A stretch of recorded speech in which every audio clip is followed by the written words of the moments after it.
ఏంటి పాకిస్తాన్ మీడియాలో కూడా మన దగ్గర రాఫెల్ యుద్ధ విమానాల విషయంలో వాళ్ళు అల్లాడిపోతున్నారు. ఏకంగా అక్కడ మంత్రులే వీ హ్యావ్ క్లియర్ ఎవిడెన్స్, మాకు ఇంటెలిజెన్స్ నిఘాల సమాచారం ఉంది, 24 గంటల నుంచి 36 గంటలు మా పైన దాడి జరుగుతుందని వాళ్ళు చెప్తున్నారు. బహుశా ఈ రాఫెల్ యుద్ధ విమానాలు చూసారనుకుంటా. సో ఎల్ఓసి వెంట రాఫెల్ యుద్ధ విమానాలు సిద్ధంగా ఉన్నాయంటే ఏమనుకోవాలి? మన ఎటువంటి సినారియో ఉంది ప్రెసెంట్ ఇప్పుడు? మనం యాక్షన్ తీసుకుంటామని మన ప్రైమ్ మినిస్టర్ గారే చెప్పారు.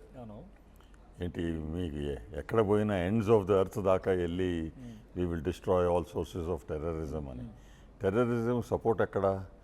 టెర్రరిస్ట్ గ్రూప్స్ ఉన్నాయి, ఐఎస్ఐ ఉంది, పాకిస్తాన్ ఆర్మీ ఉంది. We will destroy all of it అంటే ఆల్ టెర్రరిజం డిస్ట్రాయ్ చేయాలి, వాళ్ళ ముగ్గురిని డిస్ట్రాయ్, 3 పార్టీస్ని డిస్ట్రాయ్ చేయాలి కదా. సో వాళ్ళకి యాక్షన్ వస్తుంది అని తెలుసు.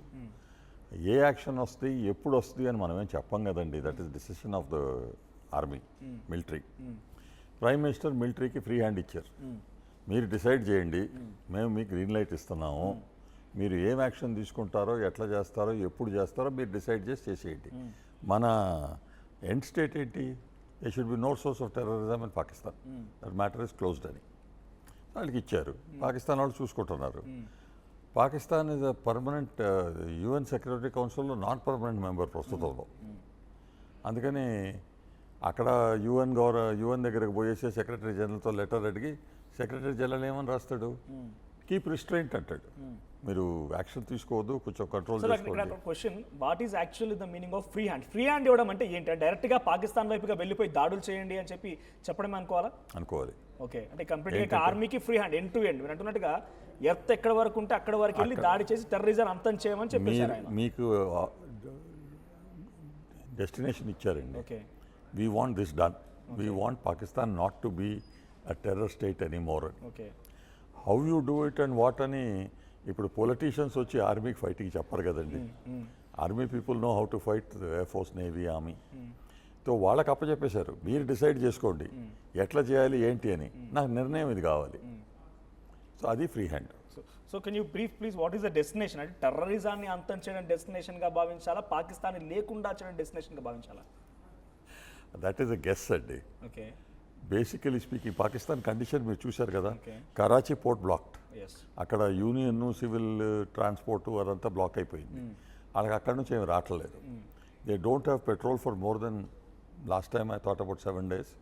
మేబీ ఇప్పుడు 4-5 రోజులు కొడుతుంది. ఓకే, అంటే ఓవరాల్గా ఇక్కడ ఒక బిగ్ బ్రేకింగ్ ఏంటంటే తను చెప్తున్న ప్రకారంగా యుద్ధం చేయాలని డెఫినెట్గా ఫ్యూల్ కావాల్సిందే, పెట్రోల్ లాంటి సామాగ్రి కావాల్సిందే. మహా అయితే వాళ్ళ దగ్గర ఒక 4 రోజుల సరిపడా పెట్రోల్ మాత్రమే ఉంది. వాళ్ళు భారత్తో యుద్ధం చేస్తామని కాలు దూవుతున్నారంటే ఏమాత్రం కూడా సరిపోదు. సో ఇంకా సార్ ఇంకెటువంటి ఫ్యాక్టర్స్ చెప్తారు మీరు? వాళ్ళ మిలిటరీ నుంచి చాలామంది junior officers, majors, lieutenant colonels, captains resignation పంపించేసి వెళ్ళిపోయారు పాకిస్తాన్ నుంచి. Almost 4500 resignations. సో అట్లా అయిపోయేటప్పటికి what is the status of the army? అక్కడ ముందర ఎల్ఓసి దగ్గర పాకిస్తాన్ రేంజర్స్ ఉండేవారు. Rangers are like paramilitary forces లాగా. ఆ రేంజర్స్ని వెనక్కి తీసుకుని వెస్టర్న్ సైడ్ పంపిస్తున్నారు అగేన్స్ట్ ఆఫ్ఘనిస్తాన్, తాలిబాన్ తారీఖ్. రీజన్? బికాజ్ అక్కడి నుంచి ఫోర్సెస్ ఎక్కడైతే ఆర్మీ ఉందో వాళ్ళని ఇక్కడికి తీసుకొస్తున్నారు, ఈ పారామిలిటరీ ఫోర్సెస్ అటు పంపిస్తున్నారు. అంటే వాళ్ళు కూడా యుద్ధానికి సిద్ధమైపోయి ఎక్స్చేంజ్ జరుగుతోంది అక్కడ. They are killing about 15 people every day కదండి. బలూచిస్తాన్ అండ్ పఖ్తూనిస్తాన్లో ఫైట్స్ అట్లీస్ట్ 15 people ఎవ్రీ డే చచ్చిపోతున్నారు. అందుకని ఇప్పుడు కొంచెం షిఫ్ట్ చేశారు. మా original troops will be more powerful, ఇక్కడ బెటర్ ఉంటాయని చెప్పేసి చేశారు. సో వాట్ ఈస్ అంటే ఇక్కడ మనం ఏం భావించాలి? ఇక్కడ సంకేతం ఏంటి? పాకిస్తాన్ మీడియాలో కూడా చర్చ వస్తోంది, రాఫెల్ యుద్ధ విమానం ఎల్ఓసి వెంట ఉన్నాయంటే యుద్ధానికి అంతా సిద్ధమనా? దట్ ఈస్ నాట్ ఇంపార్టెంట్ అండి. వేర్ సిద్ధం, ఎప్పటి నుంచో సిద్ధంగా కూర్చున్నాం. జనరల్గా ఉంటూ ఉంటాయి రాఫెల్ యుద్ధ విమానాలు ఎప్పుడు కూడా అక్కడ ఎల్ఓసి వెంట? ఎల్ఓసి దగ్గర ఉండవండి, they are based inside, but they fly to the LOC. ఎంత 15 నిమిషాల్లో ఉంటారు, అరగంటలో ఉంటారు. ఎందుకు చేశారు నిన్న? బికాజ్ దాని ముందర పాకిస్తానీ వాళ్ళు F-16s అను J-20 చైనీస్ ఎయిర్క్రాఫ్ట్ ఉంది. 4 ఎయిర్క్రాఫ్ట్లు తీసుకొచ్చి వాళ్ళ సైడ్లో ఎల్ఓసి పక్కన ఫ్లై చేస్తా మనని ఏదో ఘబరాయించాలని ప్రయత్నం చేసినట్టున్నారు. సర్కస్ అది. They really don't have enough fuel. ఎంతసేపు చేస్తారు? సరే మీరు అవి చూపెడతాంటే మా లేటెస్ట్ ప్లేస్ ఇవి ఉన్నాయి, రఫేల్ ఉందని చెప్పి తీసుకొచ్చి చూపెడతాం. Both are on each side of the LOC gate. వాళ్ళు క్రాస్ చేయలేదు, వాళ్ళు క్రాస్ చేయలేదు.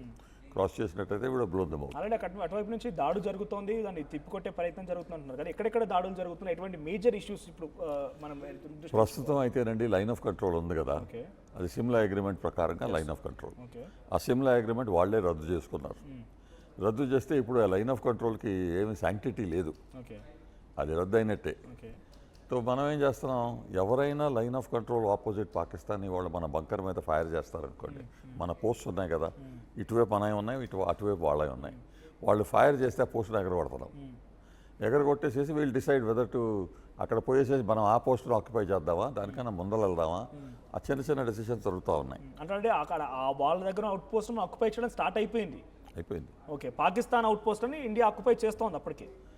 వాళ్ళు ఫైర్ చేస్తే అవుట్ పోస్టులు మనం ఎగరగొడితే ఆ లోకల్ కమాండర్ డెసిషన్, నేను పోయి ఆక్యుపై చేస్తాను, మళ్ళీ నా మీద ఫైర్ చేయడానికి వాళ్ళకి ఛాన్స్ ఇవ్వడానికి లేదని. ఓకే అది జరుగుతుంది, ఒక రోజు పైనుంచి 2 రోజుల నుంచి జరుగుతుంది. ఇంతవరకు కొంచెం కేర్ఫుల్గా ఉండేవారు, ఇప్పుడు వాళ్ళ ట్రూప్స్ వచ్చినాయి కదా, కొంచెం ఎక్స్ట్రా జోష్ వచ్చినట్టుంది. మేము వీల్ డిస్ట్రాయ్ యూ అనుకున్నట్టు మాట్లాడతారు. మీరు ఇందాక అన్నారు కదా, ఆ ఫారెన్ మినిస్టరు, ఆ జనరల్స్, ఆ మాటలన్నీ బార్కింగ్ ఆఫ్ ద డాగ్స్ అండి. వెనకాల ఏదైనా దమ్ముంటే అట్లా షౌట్ చేయాల్సిన అవసరం లేదు, సింపుల్గా చెప్తారు, మీరు వస్తే ఇది బాగుంటుంది. What is your intention? 24 గంటల నుంచి 36 గంటలు మా పైన దాడి చేస్తారు, ఎవరు చెప్తారండి 24, 36? ముఖ్యంగా రక్షణ మంత్రి అంటున్నారు. ఆయన గెస్ట్ చేస్తున్నాడు. అంటే ఏంటి వాళ్ళ ఇంటెన్షన్ ఏంటి? అంటే వాళ్ళ దాంట్లో ఉంటూనే వాళ్ళ మంత్రులు గారు మా పైన దాడి చేసే అవకాశం ఉంది వాళ్ళని చెప్తున్నారంటే వాళ్ళ ఇంటెన్షన్ ఏంటి? ఇంటెన్షన్ ఏంటంటే మన ఫైర్ ఎందుకు చేస్తున్నారు మన పికెట్స్ మీద? ఓకే, మన పోస్ట్ మీద ఫైర్ చేస్తే యూఆర్ ఆస్కింగ్ ఫర్ ట్రబుల్ కదండి, మనం రిటాలియేట్ చేస్తాం కదా. So we are waiting for them to come, they might come అంటాం. It's a bit of a joke. Definitely we will go. When and where is decision of the military. Prime minister already green signal ఇచ్చేశారు, మీరు decide చేయమని అన్నారు. వీళ్ళు వెళ్తారు, ఎప్పుడు వెళ్తారు, ఎక్కడ కొడతారు, ఎట్లా కొడతారు, ఇది డెసిషన్ ఆఫ్ ద మిలిటరీ. ఏమేమి స్టెప్స్ తీసుకోవచ్చు, ఏదో నిచ్చెనెక్కినట్టు స్టెప్స్ ఉంటాయి, ఎస్కలేషన్ అంటాం వార్లో. So this before we start with decision steps గురించి మాట్లాడే ముందు, అక్కడ ఉన్నటువంటి ఇన్ఫర్మేషన్ మినిస్టర్ చెప్పిన మాటల్ని యుఎన్ దగ్గర వినిపించుకున్నారు. వాళ్ళు భారత్ మా పైన నిరాధారమైన ఆరోపణలు చేస్తూ మా పైన దాడి చేస్తోంది, సో వాళ్ళు రక్షించండి అన్నట్టు ఇక్కడ విన్నవించుకున్నట్టుగా అర్థమవుతోంది. పాకిస్తాన్లో యుఎన్ సెక్యూరిటీ కౌన్సిల్లో 15 మెంబర్స్ ఉంటారండి. పాకిస్తాన్ నుంచి సెక్యూరిటీ కౌన్సిల్ టోటల్ 15 మెంబర్స్. ఆ 15లో 5 మెంబర్స్ పర్మనెంట్. అది UK, France, China, US and France చెప్పాను, UK, France. 15 members permanent, 10 members అయితే non permanent every 2 years. Some years back we were also there, 2 years back. ఇప్పుడు పాకిస్తాన్ ఉంది దాంట్లో. వాళ్ళు అక్కడ ఉన్నారు కాబట్టి ఓహో మేము పోయి డైరెక్ట్గా యూఎన్కి వెళ్తాము అని చెప్పేసి యుఎన్ సెక్రటరీ జనరల్ని పట్టుకుని definitely India is going to attack us. వాళ్ళు అటాక్ చేయడానికి రీజన్ అంటున్నారు టెర్రరిజం అని, అది నిజం రీజన్ కాదు, అది పుట్టించిన రీజను. అందుకని మీరు కొంచెం కంట్రోల్ తీసుకుని ఆ పాత యుఎన్ రెజల్యూషన్స్ లేపు చేయాలి అది అని అడిగారు. పాత రెజల్యూషన్స్ అయితే నాట్ అప్లికబుల్ అని చెప్పి యుఎన్ఏ ఎప్పుడో ఒక 5 సంవత్సరాలు 7 సంవత్సరాల క్రితమే అంది, 10 సంవత్సరాల క్రితం అంది. సో దానికి మీనింగ్ లేదు. కానీ సెక్రటరీ జనరల్ ఏమని రాశాడు, both India and Pakistan must exercise restraint అంటాడు. అంటే మీరు ఎక్కువ యాక్షన్ తీసుకోవద్దు, కంట్రోల్ చేసుకోండి సొంతానికి అని. ఈ 70 సంవత్సరాలు అట్లాగే అంటా ఉన్నారు కదా. పాకిస్తాన్ లాస్ట్ 1980 నుంచి టెర్రరిస్ట్ యాక్షన్ చేస్తుంది, దాని ముందర వార్స్ ఉన్నాయి. అంటే ఇండియా కూడా ఇది ముమ్మాటికి పాకిస్తాన్ నుంచి వచ్చిన చర్యనే, పాకిస్తాన్ ఉగ్రవాదుల నుంచి వచ్చిన చర్యనే ప్రూవ్ చేయగలిగిందా యూఎన్లో? వాళ్ళకి ప్రూవ్ చేయాల్సిన మనకేం అవసరం అండి. అంటే వాళ్ళ మాటలు ఎట్లా చూడాలి? మిమ్మల్ని మీరు రెస్ట్రైన్ చేసుకోండి అని అంటే పాకిస్తాన్ దాడి చేసినా కూడా కంట్రోల్లో ఉండమని చెప్పి మీరేం చేయొద్దు, ఓకే డిప్లొమాటిక్గా టేబుల్ మీద వచ్చి మాట్లాడండి. పాకిస్తాన్ ఇంటర్నేషనల్ ఇన్వెస్టిగేషన్ ఏజెన్సీ లాగా టీం పెట్టి నిజంగా ఇటు జరిగిందా లేదా కనుక్కోవటానికి. అది పఠాన్కోట్ ఎయిర్ బేస్లో వచ్చినప్పుడు ప్రైమ్ మినిస్టర్ అలో చేశారు, వాళ్ళు వచ్చారు, ఎక్స్ప్లెయిన్ చేశారు, ఇదంతా కదా అని చెప్పి వెళ్ళిపోయారు. మన 26/11 ఇన్సిడెంట్ అయినప్పుడు ఎన్ని డోజియర్స్ పంపించాం వాళ్ళకి, ప్రూఫ్లు, డోజియర్స్, కన్వర్సేషన్ రికార్డింగ్ అన్నీ పంపించాం. ఆ జడ్జ్ ఏమన్నాడు, ఇదంతా కదా తీసేయని. అట్లాంటి వాళ్ళ దగ్గర మళ్ళీ పోయి వచ్చేసి ఇప్పటికి కూడా కాంక్రీట్ ఎవిడెన్స్ లేదు, నిరాధారమైన ఆరోపణలు అని వారు అంటున్నారు. మాకు ఎవిడెన్స్ సరిగ్గా ఉంది, మనం confident that it is there. అసలు ఎవిడెన్స్ లేకుండా ఉన్నట్లయితే వాళ్ళే అనేవారు కదా, భయం పడాల్సిన అవసరం ఏంటి. ఎందుకు భయపడుతున్నారంటే వాళ్ళకి తెలుసు ఎవిడెన్స్ ఉందని. కొన్ని టెర్రరిస్ట్ వాళ్ళ ఐడెంటిటీ కార్డ్స్ అన్నీ తీశారు కదా, not necessary only these people కానీ వ్యాలీలో ఉన్న వాళ్ళే, అందుకని మీరు పంపిస్తున్నారు. ఆర్మీ ఆఫీసర్స్ పారా కమాండోస్ని పంపించారు. ఆ ప్రూఫ్ ఉంది మన దగ్గర. సో మనకి ఇంకోళ్ళకి ప్రూవ్ చేయాల్సిన అవసరం లేదు. ఈ దఫా మీరు లక్ష్మణ్ రేఖ దాటారు. దాటిన తర్వాత మేము ఇంకా రెస్ట్రెయింట్ ఏమని పెట్టుకోము. యాక్షన్ తీసుకోవాలి, తీసుకుంటాము. Cabinet committee on security already decided what to do. They have told the army go ahead. ఎందుకంటే పొలిటీషియన్స్ వచ్చి రూల్ చేయరు కదా, ఆర్మీ యాక్షన్ తీసుకోవాలంటే. ప్రపంచంలో ఏ మూల ఏ క్షణం ఏం జరుగుతుందో వేగంగా తెలుసుకోవడానికి తొలి వెలుగు వాట్సాప్ ఛానల్ని ఫాలో చేయండి.